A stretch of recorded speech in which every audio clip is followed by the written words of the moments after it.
శ్రీ సీతారామ ధార్మిక సేవా సంస్థ నేతృత్వంలో గంగానమ్మపేటలోని శ్రీ వేణుగోపాల స్వామి దేవాలయ ప్రాంగణంలో చదువులో ప్రతిభ చొప్పున 15 మంది హైస్కూల్ విద్యార్థులకు ఒక్కొక్కరికి 5,000 రూపాయల చొప్పున నగదు ప్రోత్సాహాన్ని అందజేశారు. అంతేగాక గోల్డ్ మెడల్ గ్రహీత సర్వజ్ఞ సింధుని భారీ వర్షాలకు వసతి గృహంలోకి వర్షం నిలిచేయడంతో మున్సిపల్ ప్రాథమిక పాఠశాలలో ఆశ్రయం పొందుతున్న సంక్షేమ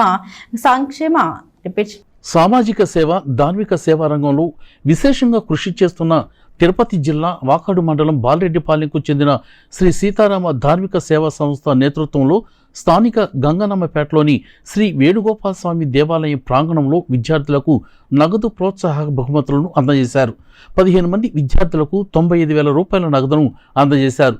అంతేకాక విద్యార్థులు ఉన్నత ప్రమాణాలతో సమాజంలో ఎదగాలని, తోటి వారికి తమ తోడ్పాటును అందించాలని కోరుతూ వారికి సత్కారాన్ని కూడా నిర్వహించారు.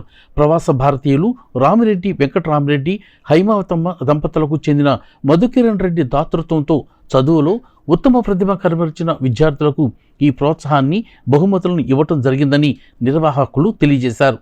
ఈ కార్యక్రమానికి సంస్థ ప్రతినిధి డివి అనంతబాబు అధ్యక్షత వహించగా అర్చక సమాఖ్య organising secretary doctor Anantacharyulu, all India Archaka federation Andhra Pradesh అధ్యక్షుడు డాక్టర్ ఎం శ్రీనివాసమూర్తి, వైకానస సేవా సంఘం గౌరవాధ్యక్షుడు DV Lakshmi Narasimhacharyulu, organising secretary Tamiresa Raghu, Tamiresa Haribabu, Narayana, Pavani, doctor Narayana, Sravanthi, Viveka విద్యా సంస్థల ప్రిన్సిపాల్ డివి రాధాకృష్ణమాచార్యులు, అగ్నిహోత్రం ధన్వంతరి, పరాశరం రామ్గోపాల్, డివి జీవన్ కుమార్లు సేవా సంస్థ అందిస్తున్న సేవలను కొనియాడారు. వేదాంతం నాగమారుతి వేద ఆశీర్వచన చేశారు. అనంతరం డాక్టర్ నారాయణ, అనిల్ కుమార్, డాక్టర్ స్రవంతిలను ఆయుర్వేద వైద్య నిపుణురాలు డాక్టర్ నారాయణ, శ్రీ వైష్ణవులను సంస్థ ప్రతినిధులు ఘనంగా సత్కరించారు. నెల్లూరు జిల్లా వాకాడు మండలం బాలిరెడ్డిపాలెం గ్రామంలోని శ్రీ పట్టాభిరామాలయం కేంద్రంగా నడపబడుతున్న శ్రీ సీతారామ ధార్మిక సేవా సంస్థ ఆధ్వర్యంలో ఈరోజు గుంటూరు జిల్లా తెనాలి మండల కేంద్రంలోని శ్రీ వేణుగోపాల స్వామి వారి దేవస్థానంలో 15 మంది ఆర్థికంగా వెనుకబడినటువంటి విద్యార్థులకు 95,000 రూపాయల ఆర్థిక సహాయాన్ని అందజేయడం జరిగింది. ఈ కార్యక్రమానికి విచ్చేసినటువంటి విద్యార్థులందరూ కూడా మునుముందు బాగా చదువుకొని మంచి ఉన్నతికి రావాలని కోరుకుంటున్నాం. ఈ కార్యక్రమానికి ప్రవాస భారతీయులు శ్రీయుతులు రామిరెడ్డి వెంకటరామిరెడ్డి గారు, శ్రీమతి హైమావతమ్మ దంపతులు, వారి కుమారుడు మధుకిరణ్ రెడ్డి గారు ఆర్థిక సౌజన్యాన్ని ఇచ్చారు. ఇదే సందర్భంలో విద్యలో బాగా రాణించినటువంటి విద్యార్థులకు కూడా ఈరోజు మేము సత్కారం, గౌరవాన్ని ఇవ్వడం జరుగుతూ ఉంది. పవిత్ర కార్యక్రమం ఇక్కడ నిర్వహింపబడుతున్నది. ఈ కార్యక్రమం ఎవరి ద్వారా నిర్వహింపబడుతున్నది?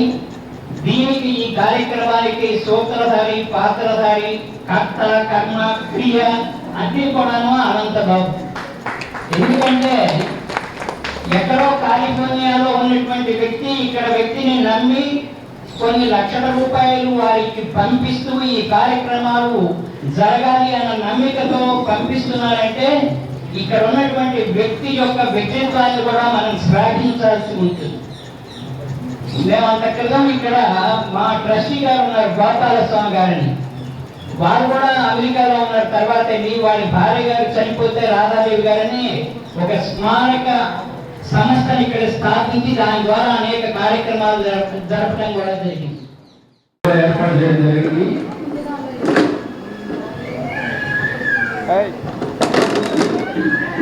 తెనాలి పట్టణ ప్రాంతంలోని చిరలావూరు గ్రామ వాస్తవ్యులైనటువంటి డివి వేణుగోపాల్ అనంతలక్ష్మి కుమార్తె డివి సర్వజ్ఞ సింధు, ఈ చిరంజీవి విజ్ఞాన యూనివర్సిటీలో బీటెక్ బయోటెక్నాలజీలో 92% మార్కులు సాధించి గోల్డ్ మెడల్ పొంది చైర్మన్స్ గోల్డ్ మెడల్ పొందింది కూడా.